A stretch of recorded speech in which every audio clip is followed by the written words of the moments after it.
déjà, qui connaît Python, qui fait du Python ici? Qui connaît ou qui fait? Et qui connaît? Ok, bon, ben, j'espère que je ne vais pas vous faire trop mal au cerveau. Alors, donc d'abord on va passer une petite présentation de Python, donc qu'est-ce que c'est, comment ça marche, quels sont les concepts basiques, et après on verra des choses un peu plus poussées, des trucs un peu plus sexy, quoi. Et après on va voir la sécurité, donc comment utiliser Python pour développer des outils rapidement pour faire des choses intéressantes en peu de temps. Donc déjà une petite présentation, donc je suis Mathieu Deus, je suis consultant sécurité pour Atheos, donc chez qui je fais du développement, du déploiement de produits de sécurité défensifs, de la réponse à incidents, ce genre de choses. Développeur Python, entre autres, et voilà. Alors Python, qu'est-ce que c'est? Alors c'est un langage interprété, donc c'est-à-dire que c'est pas, contrairement au C qui a besoin d'être compilé, il faut un interpréteur, donc un autre programme pour lancer les scripts Python, et c'est ce qui permet qu'il soit portable justement, c'est que l'interpréteur est disponible sur toutes les plateformes, et donc il n'y a pas de problème de compatibilité, pour peu qu'on fasse un peu attention à comment on code. Donc le typage est dynamique, donc pas besoin de définir les types des objets quand on les utilise. C'est orienté objet, donc c'est même plus qu'orienté objet, puisque tout est objet en Python. Même objet est un objet. Mais, voilà. Donc on a une librairie standard qui fournit de nombreux modules qui permettent de faire quasiment tout ce qu'on veut relativement simplement. À côté de ça, il y a une grosse communauté qui fournit des modules tiers un peu plus avancés qui sont la plupart du temps des enrobages de modules existants pour faciliter leur usage. Et donc, à quoi ça peut bien servir? Ça sert à tout.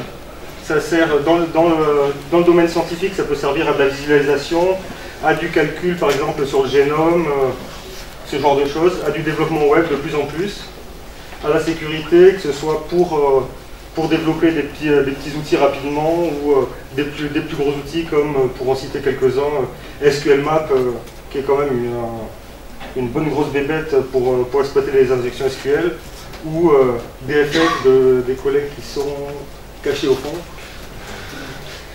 Et même dans le jeu vidéo, notamment par exemple dans Battlefield 2, il y a Python qui est utilisé pour gérer le balancing des équipes et le scoring, donc les scores des joueurs et tout ça. Et dans Civilization 4, c'est aussi utilisé, alors je ne saurais plus vous dire dans quoi, mais c'est utilisé dans Civilization 4 en tout cas. Et donc quelques grosses boîtes qui utilisent Python, donc Google, notamment pour toute l'aide de Google est en Python, on peut le voir quand on navigue dessus, les liens se terminent en .py. Donc voilà, ils s'en servent également. Chez Yahoo pour par exemple Yahoo Groups et Yahoo Maps. C'est utilisé côté serveur pour gérer plein de choses. Et à la NASA, alors à la NASA ils s'en servent pour tout n'importe quoi, donc c'est très vaste. Donc quelques concepts basiques de Python. Donc tous les objets en Python, tout est objet. Donc tous les objets héritent de object. Alors, enfin, à part object qui est lui-même un objet qui hérite de type. Mais enfin c'est un peu compliqué, on va pas voir ça maintenant parce qu'on y passerait des heures. Et donc là on voit rapidement qu'en prenant plusieurs types d'objets, que ce soit une chaîne, un integer, une liste, un dictionnaire, et qu'on regarde leur type et s'ils sont une instance d'objet, donc s'ils héritent d'objets, on voit que chacun de ces types primitifs hérite bel et bien d'objets. Donc le code en Python il est organisé sous forme de package et de modules, sachant qu'un module c'est rien de plus qu'un fichier Python qui contient du code qu'on va réutiliser, qu'on va importer dans notre code principal, et un package c'est un dossier qui contient basiquement un fichier init.py et potentiellement plusieurs autres modules et sous-package, comme on peut voir dans la petite structure du projet d'exemple qu'on a en dessous. Donc on a le dossier principal dans lequel on a le fichier de l'application, puis deux packages, dont un qui a lui-même un sous-package, et donc tout le code est organisé comme ça dans un projet Python.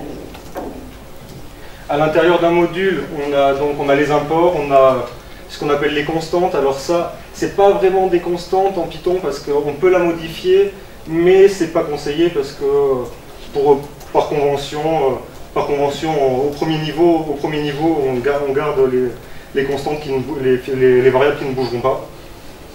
Donc après, on a les classes. Donc dans une classe, on peut avoir des attributs de classe qui sont au premier niveau de la classe, donc qui seront disponibles via cette classe sans avoir à l'instancier.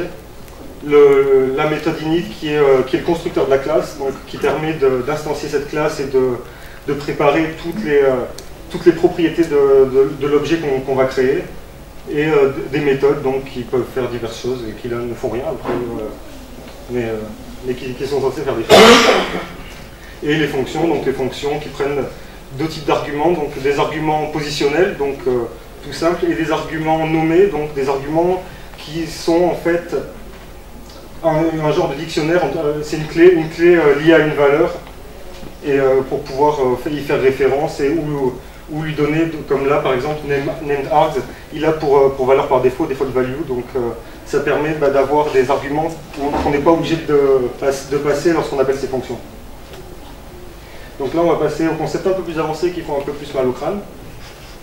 Donc les méthodes spéciales. Donc toutes les méthodes spéciales sont sous la forme underscore underscore, le nom de la méthode underscore underscore. Donc basiquement tous les objets, par exemple les integers, ils fournissent tous les méthodes add, sub, mul, div qui permettent les opérations mathématiques de base. Donc plus, moins, diviser, multiplier, etc. La méthode init qu'on a vu juste à l'instant, et qui permet donc d'instancier un objet à partir d'une classe. La méthode str qui permet de donner une représentation sous forme de chaîne de notre objet. La méthode len qui est par exemple implémentée dans les listes, les dictionnaires, etc. qui permet de récupérer la taille de cet objet. Call, alors call c'est un petit peu plus compliqué, c'est une méthode qui permet d'appeler un objet qu'on a instancié comme si c'était une fonction. Donc il va y avoir deux sortes d'appels en fait. On va d'abord instancier l'objet et après on va pouvoir le réappeler comme si c'était une fonction normale. Iter qui permet de faire des objets qui sont itérables, donc sur lesquels on peut boucler comme une liste et toutes ces choses-là. Et enter exit qui est assez particulier, qui permet de faire ce qu'on appelle les with statements. En fait, ce sont des blocs qui quand on rentre dans ce bloc, il y a la méthode enter qui est exécutée, qui permet d'initialiser tout le contexte, et en sortant, il y a exit qui est appelé pour nettoyer tout ça, donc ça permet de faire des objets qui vont gérer leur contexte tout seuls comme des grands sans avoir à s'en préoccuper. Donc en Python, on peut également créer des fonctions à la volée. Donc là c'est très basique, ça fait rien de bien intéressant, mais c'est pour vous montrer la flexibilité de la chose. Donc on a une fonction qui va nous permettre de générer des fonctions pour multiplier un nombre par un autre en fait. Donc on a deux fonctions qui sont imbriquées l'une dans l'autre. En dessous, on va modifier les attributs spéciaux de cette fonction, donc on va la renommer. Ça pareil, en pratique, ça présente aucun intérêt, mais c'est pour montrer que tout est objet et qu'on peut vraiment modifier n'importe quel objet comme on le sent. La doc, donc ça c'est normalement, pour ceux qui font du Python, c'est la docstring, donc la chaîne qu'on voit en dessous des définitions de classes et de méthodes qui explique ce qu'est censé faire l'élément en question. Et donc là on voit que en appelant la méthode by, la fonction by, on se retrouve avec une fonction tree avec l'aide qui est telle qu'on a définie juste avant et le nom. Et quand on réutilise la fonction appelée, donc ça fait bien ce qu'on attendait que ça fasse. Alors l'argument unpacking, c'est un truc un peu spécial. Ça permet de définir, ça permet à une fonction de recevoir des arguments alors qu'elle ne sait pas combien elle en attend. Donc par exemple là, c'est à la fois, alors ça peut être pour les arguments positionnels ou pour les arguments nommés. Là c'est pour les deux pour l'exemple. Et donc là on voit qu'en dessous on lui passe n'importe quel type d'argument et il les voit et il peut les traiter ensuite normalement. Donc après on peut faire la même chose dans l'autre sens bien sûr. Donc sur le même format, on a une fonction qui prend des arguments nommés et positionnels. On va définir une liste d'arguments, une liste d'arguments nommés, et on va appeler cette fonction en donnant ces arguments précédés par donc une étoile ou une double étoile pour les arguments nommés. Et ça permet notamment de pouvoir définir les arguments qu'on va passer à une fonction, alors qu'on ne sait pas à l'avance combien on va en avoir ou ce que la fonction attend. Alors la plupart du temps, le packing et l'unpacking, on le voit régulièrement les deux ensemble, c'est-à-dire qu'on a une fonction qui va reprendre n'importe quel nombre d'arguments, et donc, ne sachant pas par la force des choses ce qu'elle prend comme argument, on va utiliser l'argument de packing pour lui passer un nombre variable d'arguments à traiter. Donc les décorateurs, alors ça c'est un truc pareil assez particulier dans Python, ce sont des objets qui sont appelables, donc comme une fonction ou une classe qui implémente l'école. Donc c'est une fonction qui prend une fonction en argument et qui renvoie une fonction. Donc ça permet d'enrober notre fonction pour modifier son comportement et faire modifier la valeur qu'elle va renvoyer ou valider ses arguments ou plein d'autres choses avant ou après l'appel de la fonction. Donc en Python, un décorateur, ça se présente sous la forme arrobase, le nom de la fonction qu'on va positionner avant la définition de notre fonction, et ça revient typiquement à faire la deuxième forme, donc à redéfinir en fait cette fonction en appelant notre fonction décoratrice en fait. Donc une fonction décoratrice, là, par exemple, donc c'est comme on a vu tout à l'heure, sur le même principe, c'est deux fonctions imbriquées, vu que c'est une fonction qui renvoie une fonction, forcément. Et donc là, on voit les différentes étapes de l'exécution. Donc quand on va décorer notre fonction, donc quand on va définir, on va être juste dans la première phase, et c'est qu'une fois que la fonction d'origine sera appelée, que le fake square justement sera appelé, ce sera fake square qui sera appelé au lieu de la fonction d'origine qu'on avait décorée à la base en fait. On peut faire de même donc avec les classes grâce à call. Donc là c'est un petit peu plus compliqué, mais c'est plus ou moins le même principe, c'est juste une autre façon de noter ça. Et alors là, c'est là que ça fait mal au cerveau. C'est les décorateurs qui prennent des arguments. Alors là, on a notre fonction call qui renvoie on a notre fonction init qui prend les arguments que prend notre décorateur. Comme on le voit en bas, on appelle le décorateur en lui donnant des arguments cette fois-ci. Donc les arguments ils sont passés dans le init, comme si on instanciait une classe. Et après, c'est le call qui va renvoyer la fonction qu'il enrobe pour qu'elle puisse faire son rôle de décorateur. Tout ça, on va le découper pour mieux comprendre comment tout ça fonctionne. Donc on a par exemple une fonction qui fait basiquement rien du tout, qui print juste les arguments qu'on lui passe. Là, on va créer notre décorateur donc, avec les types d'arguments qu'on veut valider. Là, on voit que, comme on avait dans le slide précédent, on a le print creating decorator de la méthode init qui s'affiche. Ensuite, on redéfinit donc notre fonction en la passant à notre décorateur.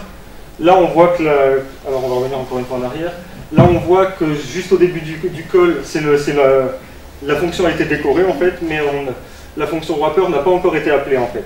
La fonction wrapper, elle est appelée qu'une fois qu'on appelle la fonction d'origine, et là, elle va vérifier, donc elle va faire son traitement. Donc on voit qu'on a une étape avant l'appel original. On a l'appel original et ensuite on a du traitement après l'appel de la fonction originale. Et là, donc, quand on l'utilise, on ne lui a pas passé les arguments qu'il attendait.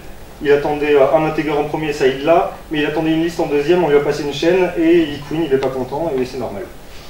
Vu que c'était le rôle de notre décorateur.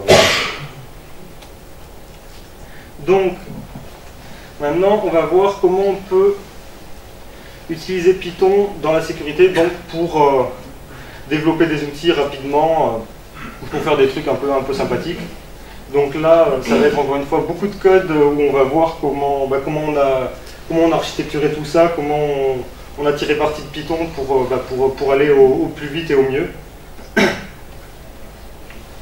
Donc une bonne vieille attaque à l'ancienne, le brute force de serveur FTP, avec donc un dictionnaire contenant les mots de passe et les utilisateurs. Tout ça, le code final il fait à peu près 50 lignes de code, donc c'est pas excessif pour ce genre de choses.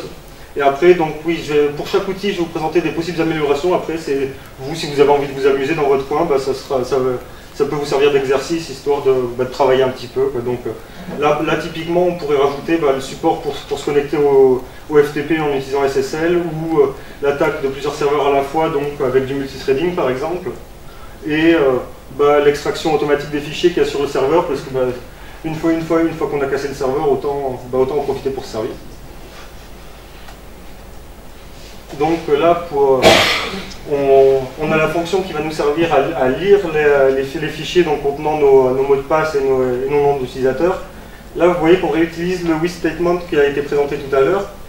Donc là, typiquement, avec les fichiers, le WithStatement, ce qui permet, c'est qu'à l'entrée, donc on ouvre le fichier et il est stocké dans la variable iFile. Et quand on va ressortir de ce bloc with, le fichier sera automatiquement fermé. Donc la méthode close sur iFile sera appelée toute seule. Donc on n'a pas besoin de s'inquiéter de à quel moment on doit fermer notre fichier ou quoi que ce soit. Et tout ça simplement pour nettoyer notre fichier, pour nettoyer les lignes qu'on a dans notre fichier. Donc enlever les caractères de fin de ligne et vérifier qu'on n'a pas de ligne vide, et donc avoir une liste d'utilisateurs et de mots de passe qui tiennent la route et où il n'y ait pas de junk, où il n'y ait pas de saleté à l'intérieur.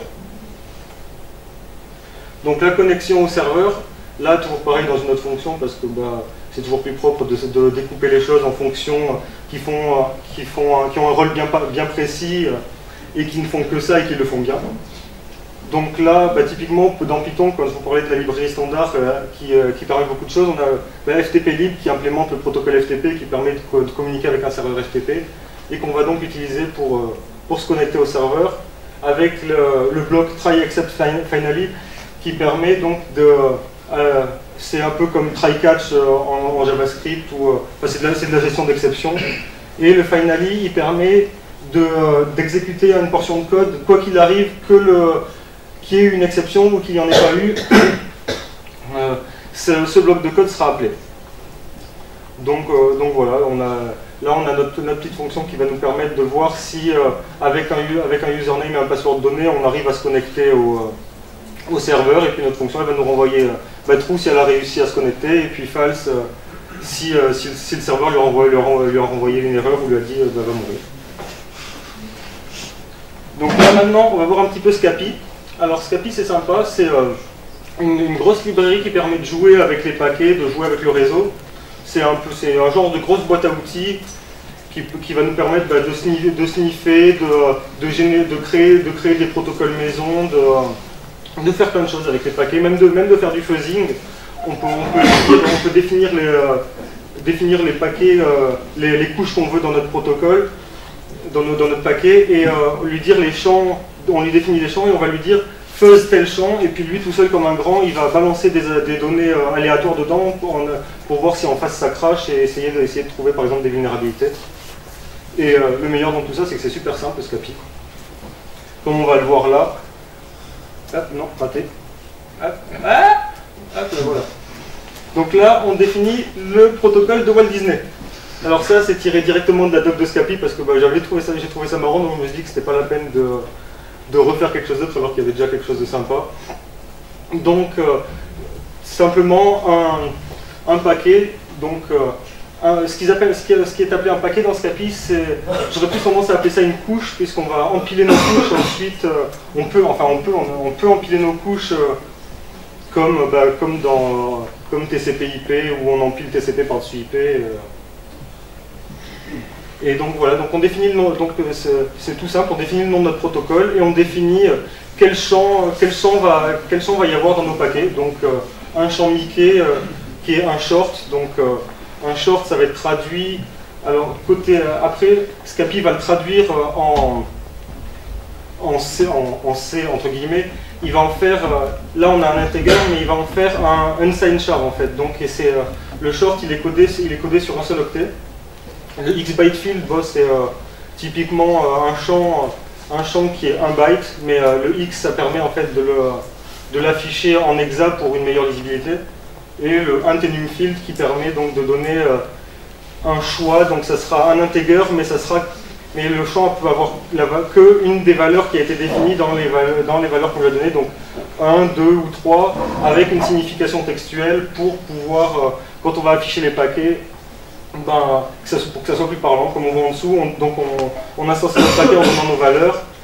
On utilise la méthode sprintf qui est disponible sur tous les paquets dans Scapy, qui permet d'afficher des informations d'un champ et, de manière texte. Donc typiquement le happy cool hungry, au lieu de se retrouver avec 1, 2, 3 où ça serait moins parlant.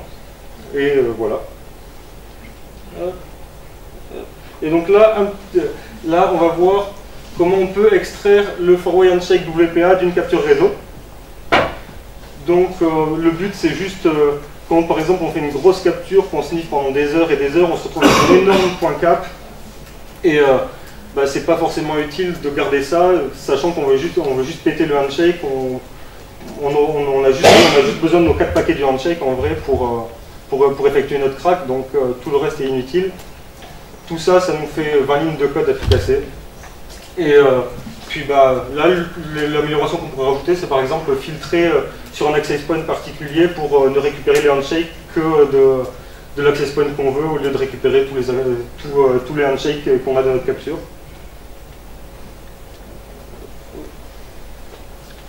Et donc là, le code ça consiste en juste les quelques lignes là, sachant que le reste, c'est juste les imports, la gestion des arguments et tout, mais le principal du code, c'est 10 lignes. 10 lignes dans lesquelles on lit un pcap, et après on vérifie qu'on a une couche Apple dans notre paquet, donc qui est le layer, donc la couche qui gère l'authentification dans WPA. Et donc on affiche, là on se contente juste d'afficher qu'on a vu un paquet. Donc on utilise, alors dans Scapy, quand on veut afficher les champs qu'on a vu tout à l'heure, c'est englobé entre 2%, et on donne le nom de la couche et le nom du champ qu'on veut afficher. Donc là, c'est la couche .11, et on veut adresse 2 et adresse 1. Alors, ça ne me demandez pas pourquoi, mais bizarrement dans Scapy, l'adresse source c'est adresse 2, et l'adresse de destination c'est adresse 1. Allez comprendre pourquoi, mais c'est comme ça. Et donc on garde tout ça et puis on le récupère dans un nouveau pcap qu'on va sauvegarder. Et voilà, quand on le lance sur une capture, ça nous donne quelque chose comme ça. Donc on lui donne en entrée notre fichier capture, notre gros fichier de capture où on a tout ce dont on veut pas. On lui donne le nom du fichier dans lequel on veut sauvegarder ça. Il le lit, on voit bien qu'il voit les 4 paquets. Les 4 paquets de notre handshake, et puis il écrit tout ça dans la sortie, et voilà, c'est fait. Donc maintenant, avec Scapy toujours aussi simplement, on peut coder un scanner de port, donc de type SynScan, parce que bah, là, en l'occurrence, c'est ce qu'il y a de plus simple, donc pour l'exemple, c'était le plus parlant. Tout ce qu'on va vouloir faire, c'est juste avoir quand même au moins une distinction entre un port ouvert et ouvert filtré, comme dans Nmap, quand on voit Open Filter, donc savoir si c'est ouvert, si c'est filtré. Et ça, donc typiquement, c'est très simple à implémenter, puisque quand le paquet est filtré, il ne répond pas. Donc, enfin, le serveur en face ne répond pas. Donc, on a juste à regarder les paquets auxquels on n'a pas reçu de réponse, et puis on saura lesquels sont de type Open Filtered. Et là, pour un scanner de port, bah, ce qu'on pourrait rajouter comme amélioration, ça serait bah, d'autres types de scans. Donc, n'importe quoi, nul, mass, scan UDP, peu importe. Et récupérer les bannières des services, ça peut être utile. Après, on pourrait aussi imaginer aller chercher les vulnérabilités qui correspondent aux services qu'on a découverts, ce genre de choses. Donc là, comment on crée un paquet dans Scapy? Là, on va créer un paquet TCP/IP.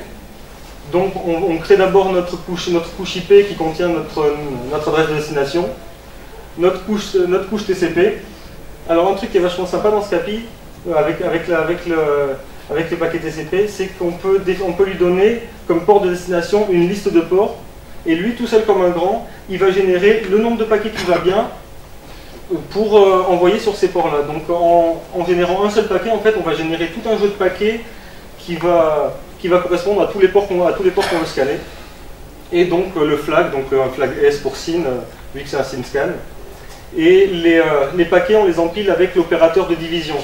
Donc, comme on a vu tout à l'heure avec les méthodes spéciales, Scapy, il utilise la méthode donc underscore div qui réimplémente pour, au lieu de faire une division, faire donc son empilage de couches. Et on utilise la fonction SR pour send receive qui permet d'envoyer les paquets, d'attendre la réponse et de récupérer tout ça dans des variables pour les réutiliser. Tout ça, on peut très bien le faire la génération du paquet, on peut très bien la faire en une ligne, c'est même limite plus parlant puisqu'on voit bien toutes les couches qui s'empilent. Et voilà, on récupère ce à quoi on a une réponse, ce à quoi on n'a pas eu de réponse, et on n'a plus qu'à le traiter. Donc, comme je vous le disais tout à l'heure, voilà, le format il est pourcent couche, point champ, %. Et donc là, on regarde, on va boucler sur tous les paquets auxquels on a une réponse, et on va regarder le flag. Et puis si on a reçu un signe ACK, c'est que le port est ouvert, donc on le rapporte comme ouvert. Et ensuite, on regarde nos paquets auxquels on n'a pas eu de réponse, et on a nos ports filtrés. Et quand on le lance, ça donne quelque chose comme ça. Donc on lui passe une IP, une liste de ports, donc des ranges, peu importe. Alors ça, c'est moi qui l'ai implémenté de façon à ce qu'on puisse lui passer un peu n'importe quoi comme range, mais ça prend... Voilà, la fonction, elle fait quoi? Elle fait 5 lignes, donc c'est vraiment trivial.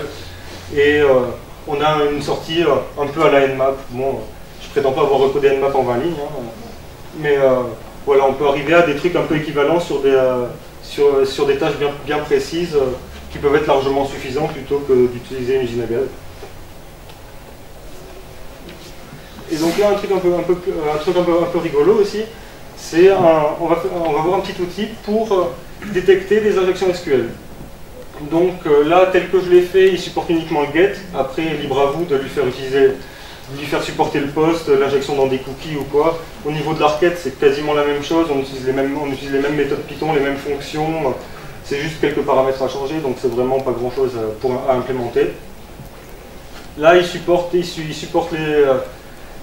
MySQL, Oracle, MS SQL, MS Access, sachant qu'on va se baser sur les erreurs renvoyées par la base de données. Alors c'est pas du tout efficace à 100% parce qu'il y a, comme vous le savez sûrement, pour les injections SQL, on peut recevoir une erreur, mais on peut ne pas recevoir d'erreur. Donc là, si on ne reçoit pas d'erreur, ça ne marchera pas. Mais si ça renvoie une erreur lorsqu'on injecte n'importe quoi, ça ne marche pas.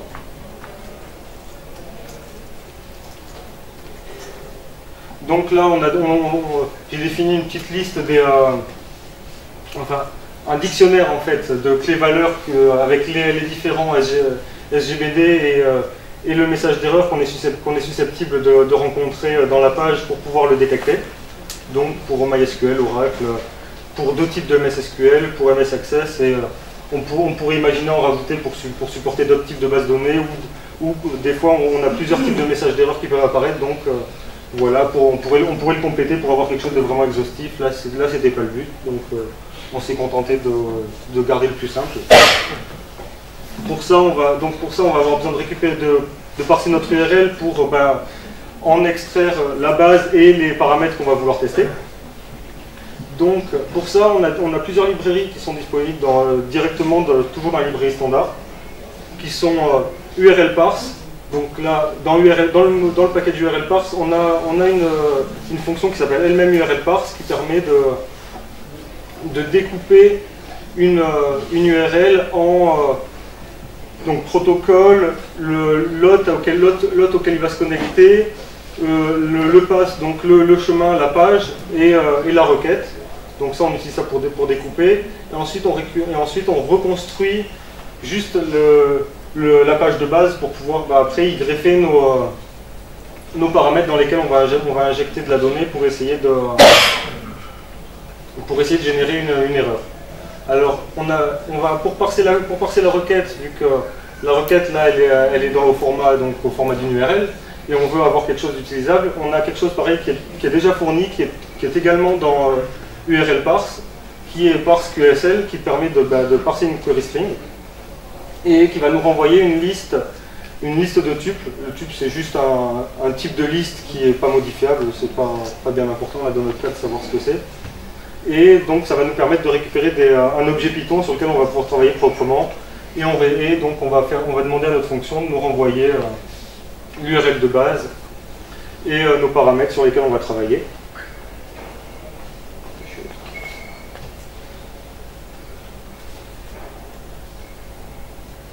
Et ensuite, donc, on va avoir besoin, dans un deuxième temps, une fois qu'on va savoir qu'est-ce qu'on va injecter, où on va avoir besoin de reconstruire notre URL sous la même forme qu'on l'avait récupérée à la base, mais avec notre champ dans lequel on aura injecté donc,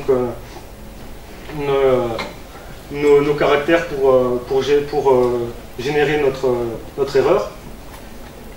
Donc là, on a une fonction qui prend typiquement l'URL de base que notre fonction de tout à l'heure renvoyait, les paramètres, le paramètre qu'on veut tester et ce qu'on va rajouter dans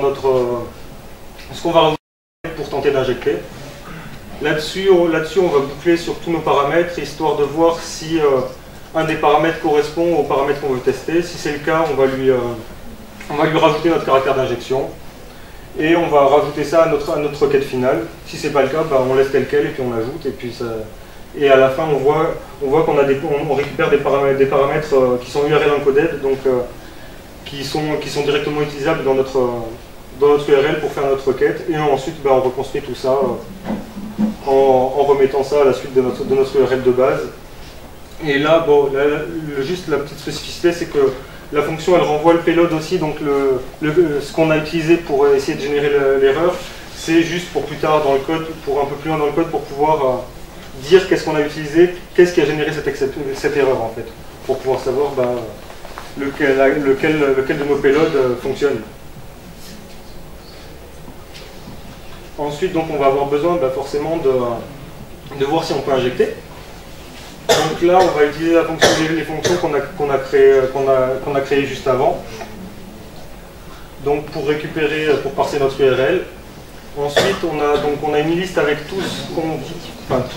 avec quelques exemples de ce qu'on pourrait injecter dans nos champs pour essayer de générer une erreur. Donc typiquement, quote, double quote, quote, parenthèse et double quote, parenthèse qui sont les plus fréquents pour générer des erreurs SQL et pour exploiter des injections SQL.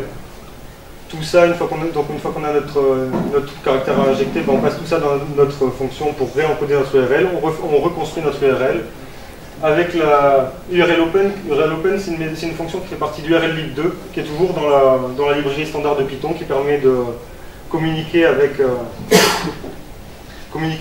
des serveurs web de manière très simple. Donc là, on lui passe l'URL et puis on lit ce qu'il nous renvoie. Et donc après, on vérifie en fonction des codes d'erreur, des messages d'erreur qu'on avait tout à l'heure, s'il y en a un qui se retrouve présent dans le HTML qu'on a récupéré. Et si c'est le cas, on le rapporte pour dire à l'utilisateur qu'on a trouvé une potentielle faille. Et paf, la DDD. Et voilà, alors là forcément c'est un site de test, donc il est clairement vulnérable à tout. Donc pour chaque payload qu'on a testé, il a répondu qu'il était vulnérable, mais c'est pas toujours le cas. Là ça l'est. Et voilà, c'est aussi simple que ça. On a un petit outil pour tester les injections SQL rapidement, facilement, en quelques lignes. Et je suis allé trop vite. Non, je te viens. Si vous avez des questions, quelqu'un? Oui.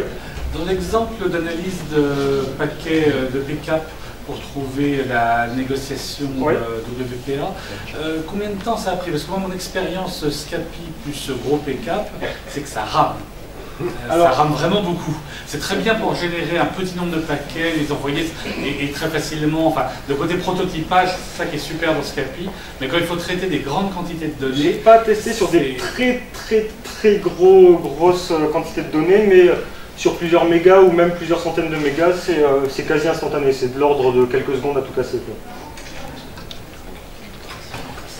Non, c'est sûr, ça va pas aussi vite penser, c'est bien à interpréter. Mais on va pas rentrer dans le troll. Oui, c'est juste. Quelqu'un d'autre? S'il y a des questions au fond là-bas, je suis sûr. Non? Ben, merci à tous.